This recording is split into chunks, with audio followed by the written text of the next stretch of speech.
یہ بات ہے 31 جولائی 2024 کی رات کے قریب 2 بجے ایران کے کیپٹل تہران میں پریزیڈنٹ پیلس کے کمپاؤنڈ کے اندر ایک زوردار دھماکہ سنا جاتا ہے۔ نہ ہی یہ کوئی معمولی دن تھا اور نہ ہی جہاں دھماکہ ہوا کوئی عام لوکیشن۔ دن معمولی اس وجہ سے نہیں تھا کیونکہ یہ ایران کے نئے پریزیڈنٹ مسعود پیزشکیان کی اوتھ ٹیکنگ سیریمنی کا دوسرا دن تھا۔ اس ہرے بھرے کمپاؤنڈ میں جہاں مختلف رائل پیلس دیکھے جا سکتے ہیں، اس کے کنارے پر یہ 5 اسٹوری بلڈنگ ہے جہاں ایران کے اسٹیٹ گیسٹ آ کر ٹھہرتے ہیں، اور اسی بلڈنگ کے 3rd فلور پہ یہ دھماکہ ہوا تھا۔ اس دن اس گیسٹ ہاؤس میں کوئی عام شخص نہیں بلکہ فلسطین کے فارمر پرائم منسٹر اور حماس کے لیڈر اسماعیل ہنیے موجود تھے۔ یہ ایک ہائی پروفائل مرڈر تھا۔ حماس کے لیڈر اسماعیل ہنیے کو اسیسینیٹ کرنے کے پیچھے اسرائیل کی ایجنسی موساد کا ہاتھ بتایا گیا، لیکن ہمیشہ کی طرح اسرائیل اور موساد نے اس پر کوئی بیان نہیں دیا۔ حماس کے لیڈر کو ایرانین پریزیڈنٹ کے کمپاؤنڈ کے اندر تب ختم کیا گیا جب وہ ایرانی ریولیوشنری گارڈ کی پروٹیکشن میں تھے، اور وہ بھی ایک اسٹیٹ گیسٹ کے طور پہ۔ زیم ٹی وی کی ویڈیوز میں ایک بار پھر سے خوش آمدید۔ ناظرین، اگر واقعی یہ اسرائیل نے کیا تھا تو یہاں پہ چند سوالات کھڑے ہوتے ہیں۔ اسرائیل سے قریب 2000 کلومیٹر دور یہ آپریشن کیسے انجام دیا گیا؟ اسماعیل ہنیے کو اتنے الگ انداز میں کیوں ختم کیا گیا؟ ایران میں تو صرف یہ مہمان بن کر آئے تھے، ویسے زیادہ تر یہ ایجپٹ، قطر یا ٹرکی میں رہتے تھے، تو پھر ان کو ایران میں ہی کیوں ٹارگٹ کیا گیا؟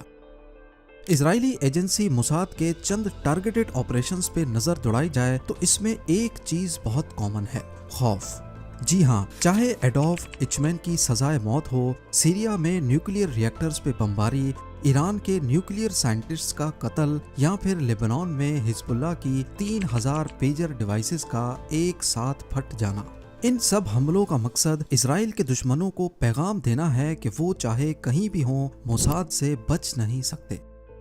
اسماعیل ہنیے جو اسرائیل کی ہٹ لسٹ میں شمار ہوتے تھے، قریب 10 سالوں سے وہ قطر میں رہ رہے تھے۔ صرف یہی نہیں بلکہ حماس کے اور لیڈرز بھی قطر میں آزاد رہتے ہیں۔ مزے کی بات یہ کہ قطر میں اسرائیل کی الائے امریکن آرمی بھی موجود ہے۔ وہاں حماس کے لوگ چھپ کر نہیں رہتے، یہاں تک کہ حماس کا ہیڈ کوارٹر بھی قطر میں ہی موجود ہے۔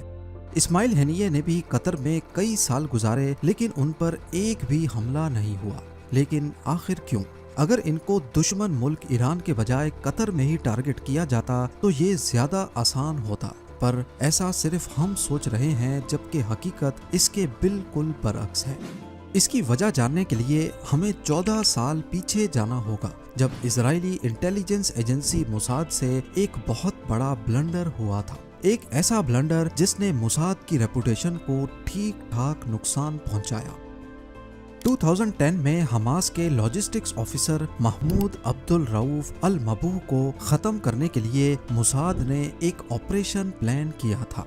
موساد کی نظر میں محمود کی ڈیوٹی ایران سے ویپنز خرید کر غازہ اسٹرپ تک پہنچانے کی تھی، اور ان کا یہ بھی ماننا تھا کہ محمود نے پاسٹ میں 2 اسرائیلی سولجرز کو مارا ہے۔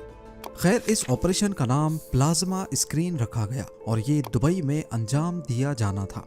موساد کے 20 ایجنٹس نے اس آپریشن میں حصہ لیا، جن کو بھیس بدل کر دبئی پہنچنا تھا۔ مسئلہ یہ تھا کہ اس وقت 24 کنٹریز ایسی تھیں جو اسرائیلی پاسپورٹس کو نہیں مانتی تھیں، جن میں دبئی بھی شامل تھا۔ لہٰذا ان 20 ایجنٹس کو کسی فورن پاسپورٹ پہ دبئی پہنچنا تھا، لیکن یہ فورن پاسپورٹس کہاں سے ارینج کیے گئے، اس کے لیے اسرائیل میں ایک سسٹم بنا ہوا تھا۔ اسرائیل میں ہی جن لوگوں کی ڈوئل نیشنلٹی تھی، یعنی ایک پاسپورٹ اسرائیل تو دوسرا برٹش، امریکن یا آسٹریلیا کا، تو ان لوگوں کو شارٹ لسٹ کیا جاتا اور ان کے پاس ایک آفیسر جاتا تھا۔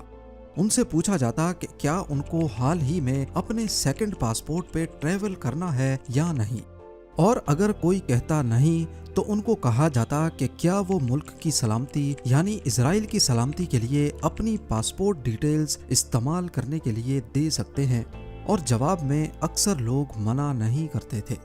آپریشن پلازما اسکرین کے لیے موساد کو 20 فورن پاسپورٹ ڈیٹیلز چاہیے تھی، یعنی ان پاسپورٹس پہ نام کسی اور کا ہوگا اور تصویر موساد ایجنٹ کی۔ इन फेक पासपोर्ट्स पे एक से ज्यादा बार ट्रैवल करना भी काफी रिस्की हो सकता है, लिहाजा उनको पहली बार में ही दुबई जाकर हमास के लॉजिस्टिक्स ऑफिसर को खत्म करना बहुत जरूरी था, पर ऐसा हो नहीं सका। पहले विजिट में उन्होंने महमूद को दुबई में ही फॉलो किया और उसकी नकलो हरकत पर कड़ी नजर रखी, लेकिन इससे पहले कि एजेंट्स कुछ करते, महमूद दुबई से चला गया। दूसरे विजिट में एजेंट्स को सेम पासपोर्ट्स पे ही दुबई आना पड़ा और वो महमूद का पीछा करते करते उसकी कॉफी में जहर फेंकने में कामयाब हो गए, पर महमूद की मौत ना हो सकी। उसकी तबीयत खराब जरूर हुई और वो अपने घर सीरिया चला गया। 2-3 महीने के बाद महमूद दोबारा दुबई आया और साथ ही मोसाद एजेंट्स भी वापस दुबई पहुंच गए, उन्हीं फेक पासपोर्ट्स पे जिन पर एक से ज्यादा बार ट्रैवल करना उनके लिए काफी रिस्की था। अब की बार उन्होंने महमूद के होटल में ही रहने का इरादा किया। टेनिस प्लेयर गेटअप में कुछ एजेंट्स ने महमूद का होटल लिफ्ट में पीछा किया और उनमें से एक एजेंट ने नोट किया कि वो कौन से रूम में जा रहा है। ये सारा ऑपरेशन सीसीटीवी कैमरा में भी रिकॉर्ड हो रहा था। वो महमूद के बराबर वाला रूम बुक करने में कामयाब हो गए। इनमें से 4 एजेंट्स ने सही मौका तलाश करके महमूद के रूम का दरवाजा खोला और अंदर घात लगा कर बैठ गए। जब महमूद शॉपिंग करके वापस आया तो उसको एक अल्ट्रासोनिक डिवाइस से मार दिया गया। इस डिवाइस की खास बात यह है कि ये बगैर सुई या फिजिकल निशान छोड़े इंसान का दिल बंद कर सकती है। ये सारा ऑपरेशन प्लाज्मा स्क्रीन किसी हॉलीवुड मूवी जैसा लगता है। सिर्फ एक फर्क था कि मूवीज में एक हैकर साथी बाहर वैन में बैठ के सीसीटीवी के रिकॉर्ड्स डिलीट करता है, लेकिन यहाँ पर ऐसा कोई सीन नहीं था। एजेंट्स की सारी मूवमेंट्स सीसीटीवी में रिकॉर्डेड थी। एजेंट्स ने महमूद को बेड पे लिटाया कि जैसे ये नेचुरल मौत मरा है और सारे फौरन दुबई से ही भाग गए। जैसा वो चाहते थे ठीक वैसा ही हुआ। दुबई पुलिस ने कहा कि महमूद हार्ट अटैक की वजह से मरा है, लेकिन हमास ने क्लेम किया कि महमूद की मौत नेचुरल नहीं बल्कि इनका मर्डर हुआ है। दुबई पुलिस ने सीसीटीवी फुटेजेस देखी और इमिग्रेशन के रिकॉर्ड्स चेक किए। ये वो फेक पासपोर्ट्स ही थे जो मोसाद के एजेंट्स को ले डूबे। मालूम पड़ा कि 20 एजेंट्स ने ठीक एक साथ दुबई में महमूद के पीछे एंट्री की। सिर्फ एक नहीं बल्कि तीनों विजिट्स में उनकी एंट्री महमूद की एंट्री से मैच कर रही थी। और तो और महमूद की मौत के 2 घंटे के अंदर अंदर ये 20 के 20 एजेंट्स दुबई से भाग गए। दुबई पुलिस ने उनके अरेस्ट वारंट्स इशू कर दिए। ये उन सब के लिए काफी हैरानी की बात थी जिनके ये असल में पासपोर्ट्स थे। जिनके पासपोर्ट्स इस्तेमाल किए गए थे वो ऑस्ट्रेलियन, ब्रिटिशर्स, आयरिश और जर्मन नेशनल थे। जब उनको मालूम पड़ा कि उनके नाम पे दुबई में मर्डर हुआ है तो वो भी काफी नाराज हुए। मामले को इंटरनेशनल कवरेज मिल रही थी और इस मर्डर को लेकर इन कंट्रीज की काफी बदनामी होने लगी। ये वही कंट्रीज थी जो इजराइल की अलाय मानी जाती हैं और उनको काफी बुरा लगा कि उनके दोस्त मुल्क ने ही उनको दुनिया में बदनाम किया है। मोसाद का ऑपरेशन प्लाज्मा स्क्रीन इजराइल के लिए काफी बदनामी और नेगेटिव इंप्रेशन की वजह बना। इजराइल जो असल में अपने अलाइज के दम पर ही मिडिल ईस्ट में मौजूद है, उसने अपने अलाइज का ही भरोसा तोड़ा था। तब से लेकर इजराइल ने अपने दोस्त मुल्कों और अलाइड पार्टनर्स को नाराज करने का कोई मौका नहीं दिया। यही वजह है कि हमास का हेडक्वार्टर भी कतर में मौजूद है, क्योंकि कतर यूएस का अलाय होने के साथ साथ हमास का हामी और सपोर्टर भी है। 2011 में यूएस प्रेसिडेंट बाराक ओबामा ने कतर को पर्सनली रिक्वेस्ट की कि वो अपनी जमीन पर हमास की लीडरशिप को जगह फराहम करे। उस वक्त यूएस हमास के साथ निगोसिएशंस करना चाहता था और ये काम कतर में करना ज्यादा आसान था बनिस्बत ईरान के। यही वजह है कि इजराइल के लिए हमास लीडर्स को कतर में टारगेट करना नामुमकिन है। लेकिन जब हमास के लीडर्स कतर में नहीं होते तो वो टर्की, इजिप्ट या ईरान में होते हैं।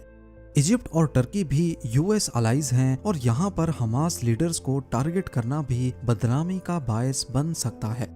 लेकिन ईरान यूएस का अलाइड पार्टनर नहीं है। यही वजह है कि इस्माइल हनीये को ईरान में टारगेट करना मोसाद के लिए ज्यादा आसान था। इससे कोई अलाइड पार्टनर नाराज भी नहीं होगा।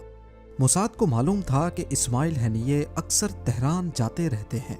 उनको ये भी इंफॉर्मेशन थी कि जब भी वो ईरान जाते हैं तो स्टेट गेस्ट के तौर पे प्रेसिडेंशियल पैलेस के कंपाउंड में मौजूद गेस्ट हाउस में रहते हैं। पर उनको ये मालूम नहीं था कि अगली बार हैनिये ईरान कब जाएंगे। इसी दौरान एक वाकया हुआ जो इस्माइल हैनिये को ईरान बुलाने के लिए काफ़ी था। आपको याद होगा कि कुछ अरसे पहले ईरान में एक हेलीकॉप्टर क्रैश हुआ था। ये क्रैश 19 मई 2024 को हुआ, जिसमें ईरानियन प्रेसिडेंट की मौत हो गई। मोसाद को अच्छी तरह मालूम था कि अब नए प्रेसिडेंट की इनॉग्रेशन सेरेमनी पे हमास लीडर इस्माइल हैनिये को जरूर इनवाइट किया जाएगा।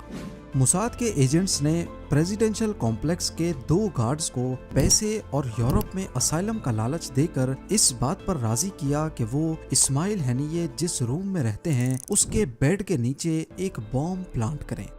ये टाइमर बॉम्ब नहीं था, बल्कि रिमोटली कंट्रोल्ड तरीके से सही टाइम पे फटने वाला बॉम्ब था।